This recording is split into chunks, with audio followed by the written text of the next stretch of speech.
Hello dear students, कैसे हैं आप सभी। आई होप आप लोग बहुत ही अच्छे होंगे। तो आज हम लोग देखेंगे हेल्थ सेंटर मैनेजमेंट, जिसमें कि सब सेंटर को देखेंगे। यूनिट फर्स्ट है और जितने भी इम्पॉर्टेंट टॉपिक्स हैं उनको आज हम लोग कवर करेंगे, क्योंकि आप लोग की एग्ज़ाम है एएनएम सेकेंड ईयर वालों के। तो हेल्थ सेंटर मैनेजमेंट में जितने भी इम्पॉर्टेंट टॉपिक हैं वो लगभग मैं कवर करने की कोशिश कर रही हूँ। तो देखिए, सब सेंटर मोस्ट इम्पॉर्टेंट है और ये मैं बता दूँ कि 100% आना ही आना है, चाहे वो लॉन्ग टाइप में आए या फिर शॉर्ट टाइप में आए। तो आप लोगों का सब सेंटर अच्छे तरीके से क्लियर होना चाहिए। सब सेंटर आएगा ही आएगा। सब सेंटर क्या होता है? तो सब सेंटर जो होता है निर्मित स्वास्थ्य तंत्र की जो प्रथम इकाई होती है उसको उपकेंद्र कहते हैं, मतलब सब सेंटर कहते हैं। और सब सेंटर जो होता है वो 2500 से 3000 की जनसंख्या को कवर करता है। ये ऐसे क्षेत्र होते हैं जहाँ पे जनजाति या पहाड़ी इलाका जो होता है वहाँ पे 3000 की जनसंख्या को कवर करता है। और वैसे नॉर्मल देखिए मैदानी क्षेत्र में वहाँ पे 5000 की जनसंख्या को कवर करता है। और जो सब सेंटर होता है वहाँ पे एक एएनएम होती है जो कि नियुक्त होती है और वही सारा कार्य का संचालन वहीं से करती है। अधिकांश उप स्वास्थ्य केंद्र पर वित्त पोषण केंद्रीय स्वास्थ्य एवं परिवार कल्याण मंत्रालय द्वारा होता है। तो बहुत सारे ऐसे सब सेंटर होते हैं जहाँ पे जो भी पैसे होते हैं, जो भी खर्चे आते हैं वहाँ के लिए, वो परिवार जो केंद्रीय परिवार कल्याण मंत्रालय होता है उसके द्वारा आता है। लेकिन कुछ उपकेंद्र ऐसे होते हैं जहाँ पे जो वित्त होता है, जो कि वहाँ के सब सेंटर के लिए खर्चा होता है, वो सरकारों द्वारा, राज्य जो सरकार होती है वो देती है। तो ये सब एक हम मान सकते हैं कि सब सेंटर जो होती है प्रथम रेफरल इकाई होती है। अगर गांव में या समुदाय में किसी भी व्यक्ति को बीमारी किसी प्रकार की होती है तो क्या होता है कि सब सेंटर पे ही सबसे पहले इलाज होता है। तो एक हम कह सकते हैं कि ये प्राथमिक इकाई होती है। उपकेंद्र का संगठन, कार्य और सुविधाएं, तो क्या क्या होती हैं ये। तो सबसे पहले हम बात करते हैं कि सब सेंटर के उद्देश्य क्या हैं, कि किस वजह से सब सेंटर को स्थापित किया गया। तो समुदाय में प्राथमिक स्वास्थ्य सेवाएं प्रदान करना। जो समुदाय होता है वहाँ के लोगों को प्रथम स्वास्थ्य जो देखभाल है वो मिल सके, इस वजह से इसको स्थापित किया गया। क्योंकि क्या होता है कि बहुत ज़्यादा दूर तक तो जा नहीं सकते जो गांव या समुदाय के लोग हैं, आर्थिक रूप से कमज़ोर हैं या फिर उनके पास उतने सारे संसाधन नहीं हैं, तो वो ज़्यादा दूर तक नहीं जा सकते हैं।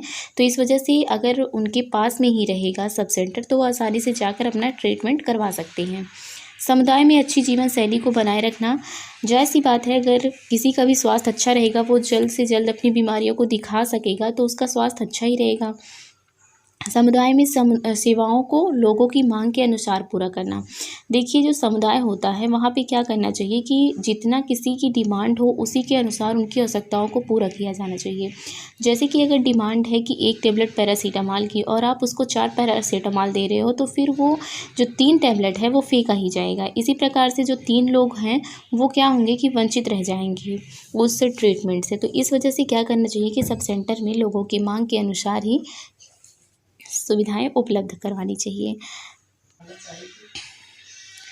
उपकेंद्र में स्वास्थ्य कार्यकर्ता का दल क्या होता है। तो देखिए, उपकेंद्र में जो कितने स्वास्थ्य कार्यकर्ता होते हैं, काम करते हैं, उनकी बात कर रहे हैं।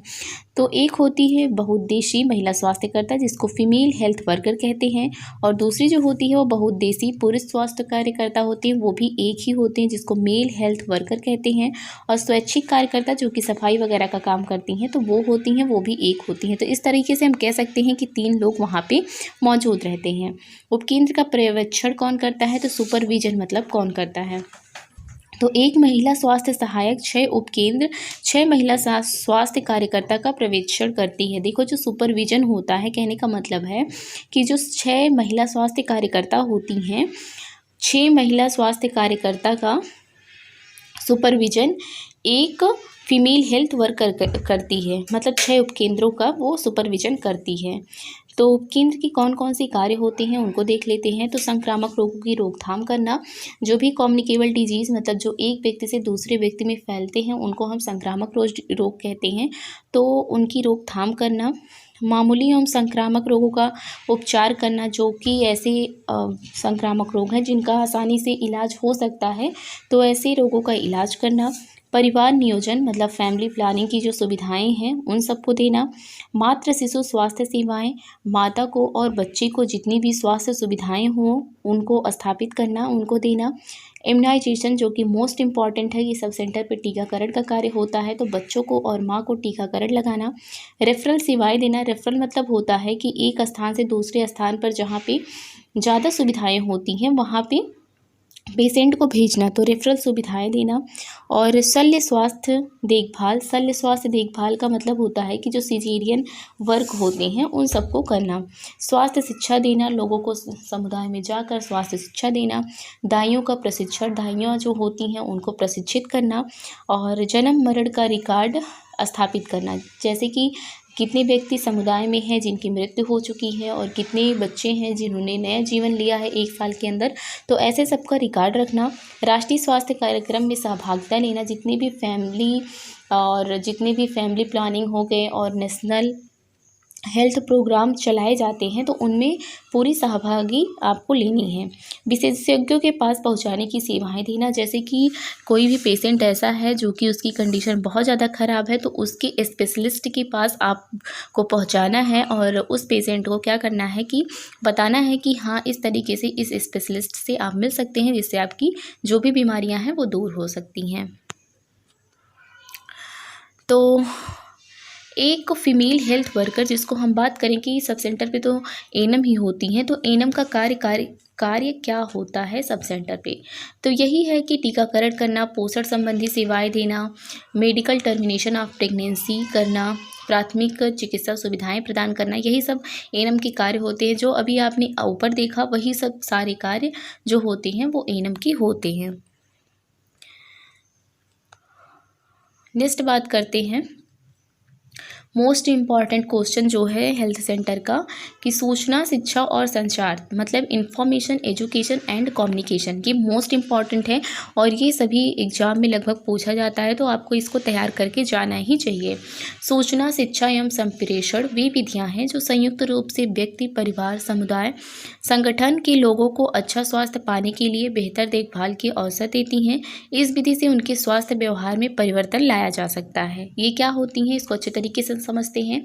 देखिए, अगर किसी भी बीमारी का समय से सूचना मिल जाता है कि हाँ ये बीमारी आ रही है, जैसे कि हम कोविड की बात कर लेते हैं, तो कोविड हमें कैसे पता चला था, एक सूचना के ही थ्रू, तो न्यूज़ के थ्रू हमें पता चला था कि हाँ ये बीमारी आ रही है, तो हम पहले से ही सतर्क हो गए थे कि इस बीमारी के ये लक्षण हैं और जब ये लक्षण आएंगे तो हम जान जाएंगे कि ये कौन सी बीमारी होती है।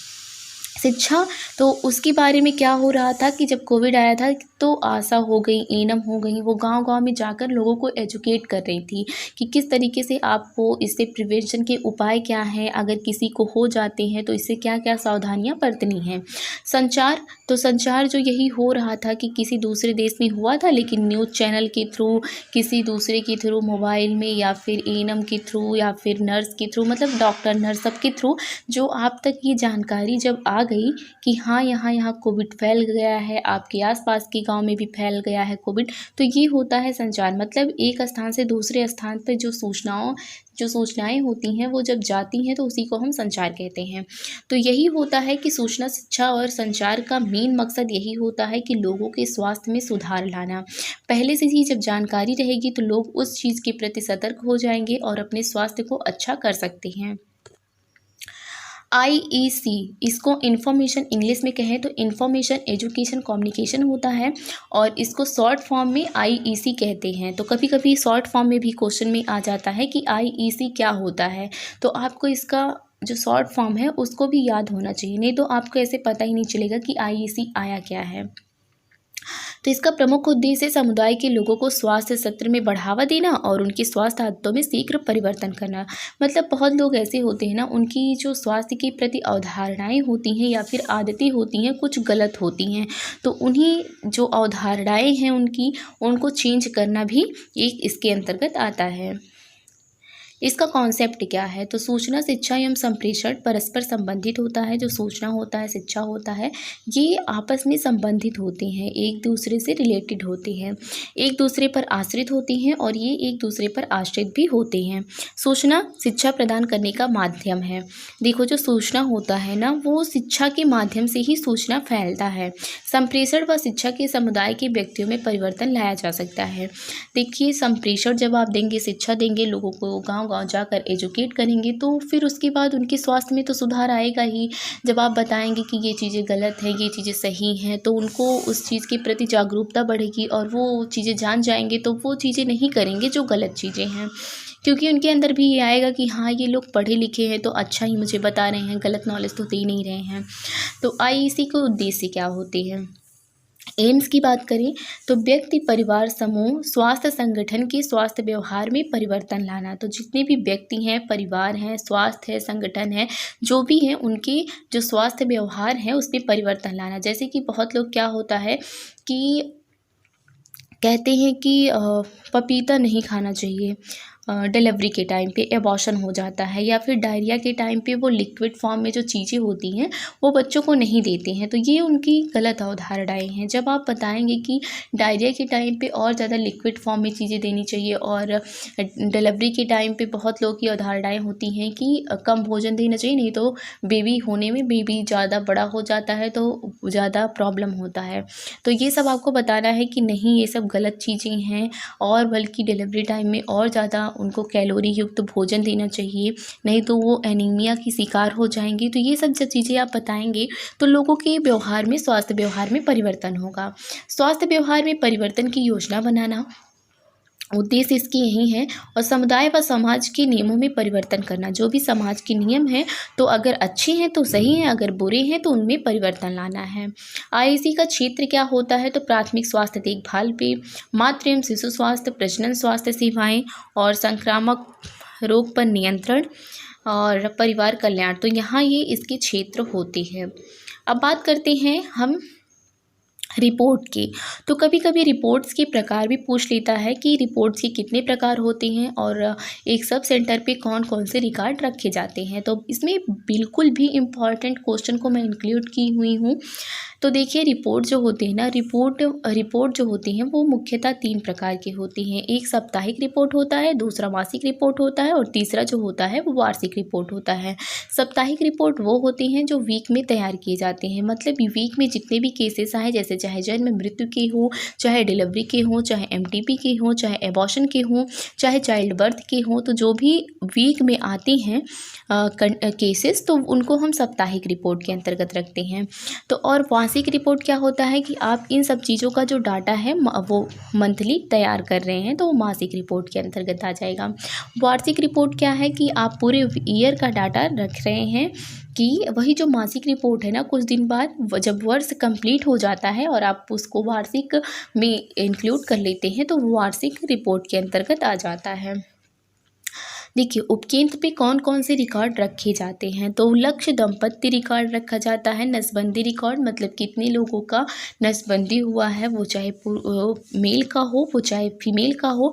फीमेल में जब होता है तो ट्यूबेक्टॉमी कहते हैं, और जो मेल में होता है वो वैसेक्टॉमी कहते हैं। वैसेक्टॉमी में क्या किया जाता है कि वॉस जो डिफरेंस नलिकाएँ होती हैं उनको कट करके बांधा जाता है। वहीं ट्यूबेक्टॉमी की बात करें तो फैलोपियन ट्यूब से ये रिलेटेड होता है। अस्थायी रिकॉर्ड क्या होती हैं कि आईयूडी लगाना, मतलब आईयूडी इस वजह से इसको अस्थायी कहते हैं, क्योंकि बहुत लोग क्या कहते हैं कि जब प्रेगनेंसी उनको कंसीव करनी रहती है तो वो आईयूडी आकर निकलवा लेते हैं, या फिर वो 5 ईयर या फिर जिस ईयर का, जितने ईयर का लगवाएं, 10 ईयर उनका कंप्लीट हो जाता है तो वो आकर निकलवा लेते हैं। तो इसको हम अस्थायी कहते हैं, कि मतलब ये ऐसा नहीं है कि एक बार हो गया तो हमेशा आईयूडी लगा ही रहेगा, तो इस वजह से इसको अस्थायी कहते हैं। वहीं फॉर्म टेबलेट्स भी जो होती हैं वो बहुत लोग कुछ दिन तक लेते हैं, बहुत लोग 1 साल तक लेते हैं, मतलब जितने दिन तक उनको प्रेगनेंसी से बचना रहता है उतने दिन तक वो लोग लेते हैं। मातृ मंद शिशु रिकॉर्ड, तो मातृ मंद शिशु रिकॉर्ड में जैसे कि हो गया प्रसव पूर्व और प्रसव पश्चात कितनी महिलाएं आपके पास आई हैं उन सब का रिकॉर्ड रखना। अंडर 5 क्लिनिक के अंतर्गत कितनी महिलाएं हैं उनका रिकॉर्ड रखना। टीकाकरण आपने कितने लोगों का किया है उसका रिकॉर्ड रखना। जन्म मरण रिकॉर्ड रखना, मतलब वही कितने व्यक्ति का जन्म हुआ, कितने व्यक्ति का मृत्यु हुआ। मलेरिया रिकॉर्ड, महिला स्वास्थ्य संघ रिकॉर्ड, IEC कार्यक्रम रिकॉर्ड, वही इंफॉर्मेशन एजुकेशन कम्युनिकेशन आपने कहाँ कहाँ पे किया है, कितने लोगों को जागरूक किया है, तो ये है इसके अंतर्गत। और फिर ड्रग रिकॉर्ड, संक्रमित रोग रिकॉर्ड, अन्य बीमारियों के रिकॉर्ड, तो मतलब यही सब आप ना ये जान सकते हैं। पानी क्लोरिनेशन, फिर उसके बाद माता शिशु संबंधी कार्य, पल्स पोलियो कार्यक्रम, मतलब जितने भी हेल्थ प्रोग्राम्स हैं आपने किस किस हेल्थ प्रॉब्लम में किस किस हेल्थ प्रोग्राम में भाग लिया है उन सबको आप इंक्लूड कर सकते हैं। नेक्स्ट बात करते हैं कि रजिस्ट्रेशन इन सब सेंटर, तो सब सेंटर पे कौन कौन से रजिस्टर होते हैं। तो गर्भ निरोधक सहित योग्य रजिस्टर होती हैं, बहुवचन रजिस्टर होती हैं, मातृ शिशु स्वास्थ्य रजिस्टर होती हैं, 5 अंडर 5 क्लिनिक रजिस्टर, वही टीकाकरण रजिस्टर, जन्म मृत्यु दर रजिस्टर। तो आप ये सब अपने मन से भी बनाकर लिख सकते हैं, क्योंकि मैंने आगे जो चीज़ें पढ़ाई हैं वही सब चीज़ें इनमें भी रजिस्टर्स में भी आएगा, क्योंकि जो काम एनम करेगी वही का तो रजिस्टर वो रखेगी। शल्य क्रियात्मक, MTP, एबॉर्शन रजिस्टर, तो मतलब आप यही सब रख सकते हैं। उसके बाद आता है नेक्स्ट कि record and reports main most important है, तो वो मैं पहले वाले वीडियो में पढ़ा चुकी हूँ कि रिकॉर्ड एंड रिपोर्ट्स क्या होते हैं, तो आई होप इसमें पढ़ाने की ज़रूरत नहीं है। एनजीओ भी मोस्ट इम्पॉर्टेंट है, और आपके बहुत कमेंट भी आ रहे थे कि एनजीओ क्या होता है। तो स्वास्थ्य आवश्यकताओं की पूर्तिकरण, देखिए जो एनजीओ होता है ना कि नॉन गवर्नमेंट ऑर्गेनाइजेशन होता है, तो इसमें गवर्नमेंट का किसी भी प्रकार की सहायता नहीं होती है। ये एक प्राइवेट संस्था होती है जो कि बहुत जिसको हम कह सकते हैं रिच लोगों के द्वारा या फिर किसी संस्था द्वारा चलाया जाता है। तो इसमें एनजीओ कई तरीके के होते हैं, जैसे कि बच्चों की देखभाल के लिए या फिर बुढ़ों की देखभाल के लिए, या फिर ऐसे लोग जो कि अनाथ हो चुकी हैं, या फिर विधवा महिलाओं के लिए। तो बहुत सारे एनजीओ होते हैं, एनजीओ के बहुत सारे टाइप्स होते हैं, तो बहुत लोग वो डिपेंड करता है कि ये किस तरीके का एनजीओ है। तो एनजीओ के कार्य क्या क्या होते हैं, तो एनजीओ की स्वास्थ्य में भी कार्य होते हैं, जिसमें कि है कि स्वास्थ्य आवश्यकताओं की पूर्तिकरण करना, स्वास्थ्य कार्यक्रमों का प्रदर्शन करना। जितने भी स्वास्थ्य कार्यक्रम हैं एनजीओ का कार्य होता है कि वो प्रदर्शन करें, लोगों को क्या करें, लोगों को एजुकेट करें, स्वास्थ्य कार्यक्रम के लिए फंड जुटाना, स्वास्थ्य शिक्षा प्रशिक्षण करना, समूह का योजना बनाना, स्वास्थ्य कानूनों को चालू करना, स्वास्थ्य के लिए कैंप लगाना और स्वास्थ्य कार्यक्रमों में सहयोग करना। तो ये होते हैं एनजीओ के कार्य। कतिपय एनजीओ के नाम, तो एनजीओ की जो कुछ मोस्ट इम्पॉर्टेंट एनजीओ हैं जिनके नाम आप लोग जान लीजिए, काफ़ी इम्पॉर्टेंट है ये एनजीओ। जैसे कि केयर, जो कि CARE होता है, केयर होता है। ये देखिए मेरी दीदी हैं, ये मुझे डिस्टर्ब कर रही हैं।